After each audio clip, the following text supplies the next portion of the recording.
નમસ્કાર, સમાચારો સાથે હું છું જયેશ। ગુજરાત એટીએસને મોટી સફળતા હાથ લાગી છે, જ્યાં અમદાવાદમાં ગુજરાત એટીએસે 3 આતંકીને ઝડપી લીધા છે। અડાલજથી શંકાસ્પદ પ્રવૃત્તિ કરતા 3 આતંકી ઝડપાયા છે અને નવા મોડ્યુલ સાથે આ આતંકીઓ સંકળાયેલા હોવાનો ખુલાસો થઈ રહ્યો છે।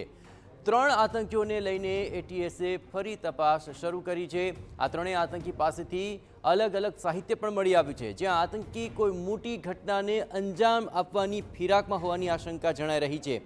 2 આતંકીઓ ઉત્તર પ્રદેશ અને 1 આતંકી હૈદરાબાદનો હોવાનો ખુલાસો થઈ રહ્યો છે। તો એટીએસને મળી છે આ મહત્વપૂર્ણ સફળતા અને તેમાં ગુજરાત એટીએસે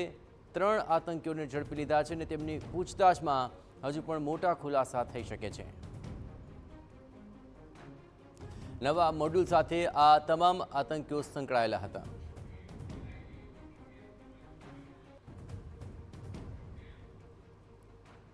અને આ સમગ્ર મામલે વધુ વિગતે વાત કરવા માટે જોડાઈ રહ્યા છે TV9 સંવાદદાતા મિહિર સોની। મિહિર, આ 3 આતંકીઓ ઝડપાયા છે, પરંતુ આ ત્રણેયની શું શંકાસ્પદ હિલચાલ હતી અને તેમની પૂછતાછમાં શું હજુ પણ મહત્વપૂર્ણ ખુલાસા થશે?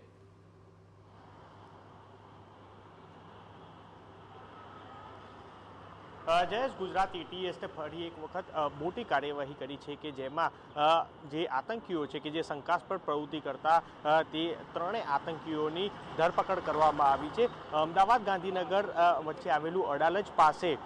જે શંકાસ્પદ પ્રવૃત્તિ કરતા 3 આતંકીઓના હિલચાલ વિશે ગુજરાત એટીએસને એક માહિતી મળી હતી અને જેના આધારે તે વોચ કરી રહ્યા હતા અને તેવામાં આ 3 આતંકીઓને ગત મોડી રાત્રે ઝડપ્યા છે અને 3 આતંકીઓ પાસેથી અલગ અલગ અન્ય સાહિત્ય છે તે મળી આવ્યું છે અને કોઈ પણ મોટી ઘટનાને અંજામ આપવા માટે તે લોકો અમદાવાદમાં આવ્યા હોવાનું માહિતી છે તે સામે આવી છે। હાલ ગુજરાત એટીએસે આ 3 આતંકી જે પકડ્યા છે જેમાંથી એક હૈદરાબાદ અને 2 યુપીનો રહેવાસી હોવાનું સામે આવ્યું છે અને છેલ્લા કેટલા સમયથી અહીં અમદાવાદ ગાંધીનગર તે લોકો હતા તેને લઈને તપાસ જે છે તે શરૂ કરવામાં આવી છે, પરંતુ તે લોકોની પૂછતાછમાં જે સામે આવ્યું કે તે કોઈ પણ મોટી ઘટનાને અંજામ આપવા માટે તૈયાર હતા અને એટલે જ આ આતંકીઓ ની જે અલગ અલગ જે પ્રવૃત્તિઓ છે તે શંકાસ્પદ તે સામે આવી અને જેના આધારે જ તે લોકોની ધરપકડ છે તે કરવામાં આવી છે। પ્રાથમિક જે માહિતી સામે આવી છે કે ગુજરાત એટીએસે થોડાક સમય પહેલા જે બિનવારસી હથિયારો કબજે કરવામાં આવ્યા હતા કે જે કેનાલ પાસે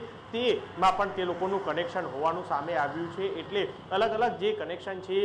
તે આ સામે આવ્યા છે અને જેના આધારે જ આ 3 આતંકીઓની અત્યારે હાલ ધરપકડ છે તે કરવામાં આવી છે। મહત્વનું છે કે તેને અહીં લોકલ કોને કોને આશરો આપ્યો છે તે બાબતે અત્યારે હાલ પૂછતાછ છે તે કરવામાં આવી રહી છે, એટલે હાલ ગુજરાત એટીએસે પકડેલા આ 3 આતંકીઓની જે શંકાસ્પદ પ્રવૃત્તિની સાથે તે લોકોમાં મોબાઈલમાંથી મળી આવેલા જે તમામ જે ડિજિટલ દસ્તાવેજથી લઈ અને અલગ અલગ સાહિત્ય છે તે આ આતંકી પ્રવૃત્તિઓ સાથે જે સંકળાયેલા હોવાનું જે પુરવાર છે તે થઈ રહ્યું છે અને જેને લઈને જ આ 3 લોકોની આતંકીઓની ધરપકડ કરવામાં આવી છે। હાલ ગુજરાત એટીએસ દ્વારા 3ની અત્યારે હાલ ધરપકડ કરાઈ રહી છે અને 1 વાગે પત્રકાર પરિષદ કરી અને સમગ્ર માહિતી છે તે સામે આપશે, પરંતુ હાલ સૌથી મોટા એક સમાચાર કે જે ગુજરાત જે આતંકીઓ હોય છે કે ગુજરાતને સોફ્ટ ટાર્ગેટ કરતા હોય છે અને ભૂતકાળમાં પણ આ બની ચૂકેલું છે કે જે આતંકીઓ દ્વારા અહીં ને ક્યાંક અલગ અલગ જે જગ્યા છે ત્યાં આગળ રેકી કરતા હોય છે અને ત્યારબાદ તે તમામ પુરાવાથી સાથે જ તે પકડાતા હોય છે। ત્યારે આમાં પણ આ જ રીતનું કે અલગ અલગ તેમની પાસે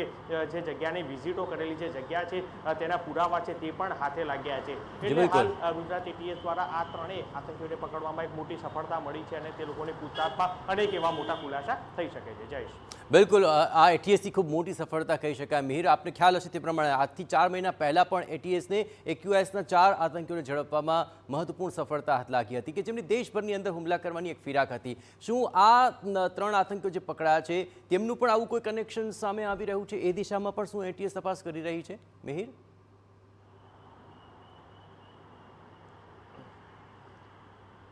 જયેશ, અત્યારે હાલ ગુજરાત એટીએસે જે આ 3 આતંકીઓ પકડાયેલા છે તે આઈએસઆઈએસના મોડ્યુલ સાથે સંકળાયેલા હોવાનું અત્યારે હાલ માહિતી છે તે સામે આવી છે। જો કે શરૂઆતમાં એક નવા મોડ્યુલ સાથે તે જોડાઈ અને આ રીતના આતંકી પ્રવૃત્તિ સાથે તે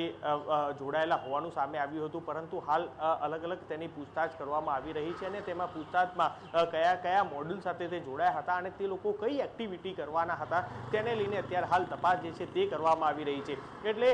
હાલ જે મેં કીધું કે જે આપણે કે જે અગાઉ 4 થી 5 મહિના પહેલાં જે AQSના જે આતંકીઓ પકડાયા હતા, જે દેશભરમાં આતંકી પ્રવૃત્તિ કરવાના ટેવવાળા ધરાવતા હતા, અને તે જ રીતના આ ISISના મોડ્યુલ કે જે તે પણ આ જ રીતના દેશભરમાં કે જે કટ્ટરવાદી કે અથવા જે આ હોય છે તે લોકો પણ આવી જ પ્રવૃત્તિઓને અંજામ આપતા હોય છે. એટલે હાલ તો ગુજરાત ATSએ ISISના આ મોડ્યુલ સાથે પકડાયેલા આ ત્રણેય આતંકીઓ કેટલા સમયથી રેડિકલ હતા, કઈ રીતના આ પ્રવૃત્તિઓ સાથે તે લોકો જોડાયેલા હતા, જેને લઈને સમગ્ર દિશામાં તપાસ જે છે હવે ગુજરાત ATS જ કરી રહી છે. બિલકુલ મિહિર, તમામ ગતિવિધિઓ પર આપ નજર રાખતા રહેજો. તો ATS હજી મહત્વપૂર્ણ ખુલાસો આજે 1 વાગે કરશે, પણ હાલ જે ત્રણ આતંકી પકડાયા છે ISIS મોડ્યુલ સાથે સંકળાયેલા હોવાની પૂરેપૂરી શક્યતાઓ છે, અને તેને લઈને મહત્વપૂર્ણ ખુલાસા આગામી દિવસોમાં હજુ પણ થઈ શકે છે.